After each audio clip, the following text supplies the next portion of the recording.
The 1960s opened with orchestras still ruling the airwaves and closed with a cartoon band outselling the Beatles. Today we're counting down the single song that topped America's charts more than any other, 1 year at a time, tracing a decade that rewired popular music from the ground up. By the end, the sound of the country has changed almost beyond recognition. 1. The Twist. Chubby Checker didn't simply have a hit with The Twist. He helped change the way an entire generation experienced popular music. Released as a dance record built around an almost absurdly simple instruction, the song turned the dance floor into the center of teenage culture and gave the opening years of the 60s a sound that was impossible to sit still to. What made The Twist so remarkable was its simplicity. Come on, baby, let's do the twist. Come on, baby.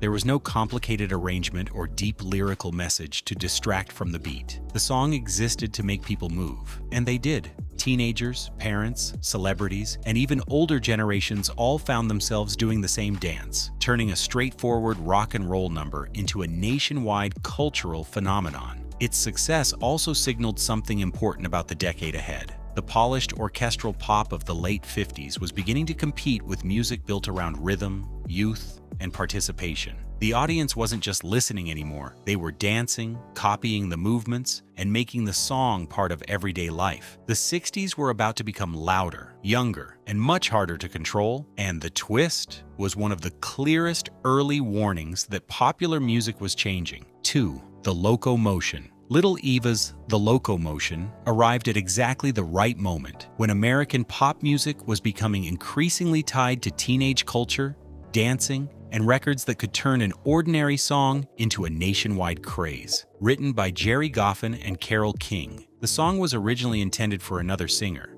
but Ava Boyd's youthful, energetic delivery gave it a personality that producers couldn't ignore. The song was built around a simple idea. So come on, do the locomotion with me. You gotta swing your heels right. Teach people a dance and give them a rhythm they couldn't resist. Eva's bright vocal sits on top of a bouncing arrangement filled with hand claps, backing vocals, and an unmistakable beat, making the record feel less like something to simply listen to and more like an invitation to get up and move. That immediacy helped turn the Loco-Motion into one of the defining dance pop hits of the early 60s. Its success also reflected a bigger change happening across American popular music.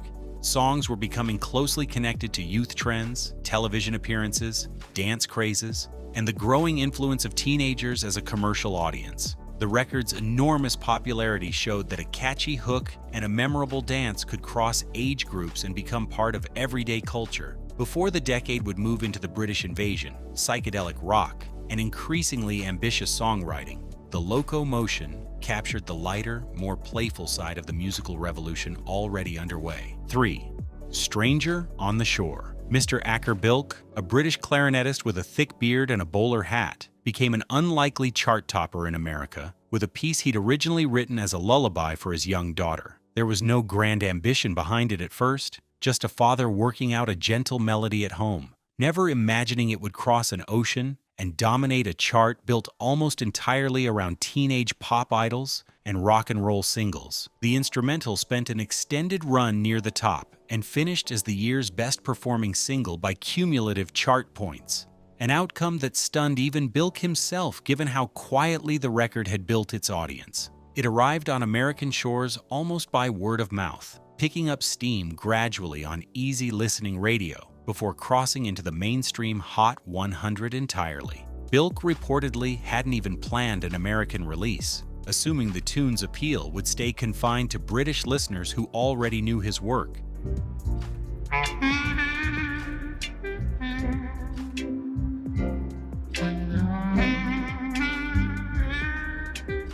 His clarinet tone was warm and unhurried, almost conversational, carrying the melody the way a voice might carry a lyric without ever needing actual words to do it.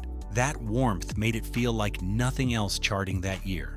A moment of stillness inside a pop landscape otherwise racing toward louder, faster sounds. Its crossover success also helped open American ears to more instrumental and easy listening material from overseas artists in the years that followed. It remains a strange and lovely footnote in chart history, a bedtime tune for one little girl that somehow became a nation's most played song. A quick note here: if you're enjoying this trip through the decade, hitting subscribe helps more of these countdowns find you. 4. Sugar Shack. Jimmy Gilmer and the Fireballs had been kicking around the music business for years as a rock and roll instrumental group before this song reshaped their entire identity practically overnight. The track was built around a distinctive, twangy keyboard sound created using a Chordavox, an unusual instrument for pop radio at the time. And that odd little hook turned out to be exactly what made the record impossible to ignore. It spent 5 weeks at #1 and finished as the year's top single by cumulative chart performance, an especially remarkable feat for a group that had spent years releasing records without any mainstream breakthrough. Producers reportedly almost left the Chordavox line out of the final mix, unsure whether such an unconventional sound would translate to radio. Everybody calls it the Sugar Shack. Before deciding at the last minute to push it right to the front. Gilmer's easy, unhurried vocal delivery gave the song a laid-back charm that matched its lyrics about a lazy coffeehouse hangout, a small slice of teenage escapism that felt instantly familiar to listeners across the country. Its simple, catchy structure made it enormously easy to sing along to, which helped push it into heavy jukebox rotation at diners and drive-ins nationwide. The song's success briefly made the Fireballs one of the most in-demand acts in the country, even as the British invasion loomed just months away, ready to change everything about American pop radio. It remains one of the last purely American guitar pop hits to top a year-end chart before the sound of the decade shifted overseas entirely. 5. I Wanna Hold Your Hand. The Beatles arrived in America with this single, and nothing about pop music ever looked the same again afterward. The song had already topped charts across Britain, but Capitol Records reportedly hesitated for months before releasing it stateside, unsure an American audience would embrace a British rock group the way British fans already had. That hesitation ended the moment the single finally reached American radio, and phones at stations began ringing off the hook with requests. It spent 7 weeks at #1. Becoming the year's dominant single and effectively launching what the press would soon call the British invasion, a wave of UK acts that would reshape American charts for years afterward. Advance orders for the single reportedly broke records before it even reached most stores, an unprecedented level of anticipation for a group still largely unknown to the American public just weeks earlier. Its driving rhythm and irresistibly simple hook made it instantly singable, while the band's tight harmonies gave the track an energy that felt genuinely new against the pop landscape surrounding it. Their subsequent appearance on The Ed Sullivan Show, watched by tens of millions of households, cemented Beatlemania as a genuine national phenomenon rather than a passing radio trend. Screaming crowds greeted the band at airports and hotels across the country, a level of hysteria American pop music had rarely seen directed at any single act. It remains one of the most culturally significant #1 songs in chart history, the single that kicked open the door for everything the rest of the decade would become. 6. Wooly Bully. Sam the Sham and the Pharaohs brought a strange, stomping energy to the charts, with a song that barely resembled anything else playing on the radio that year. Domingo Samudio, the group's frontman, had built the track around a loose garage band groove and a set of lyrics so odd and freewheeling that most listeners couldn't have explained what the song was actually about, and that mystery only made it more compelling. It never reached #1 on the weekly chart, peaking at #2 instead, yet its massive sales and extended chart run carried it to the top of the year-end tally, finishing as 1965's best-performing single overall. The band reportedly recorded the track with a raw, unpolished energy that some radio programmers initially found too rough for mainstream airplay, before listener demand overwhelmed any hesitation entirely. Its thick, garage rock groove and shouted count-off intro gave it a party-ready looseness that felt like nothing else charting that year, a texture closer to a bar band than a polished pop act. The song helped popularize a raw, more experimental strain of American rock, just as British bands were dominating headlines, proving homegrown garage sounds could still compete for chart dominance. Its influence rippled through garage rock and novelty pop for years afterward, inspiring countless bands chasing that same loose, shouted energy. It remains one of the strangest and most enduring #1 performers of the decade, a song built almost entirely on nonsense that somehow refused to leave anyone's head. 7. California Dreamin'. The Mamas and the Papas captured a very specific kind of longing with this song, the ache of being cold and stuck somewhere far from where you'd rather be.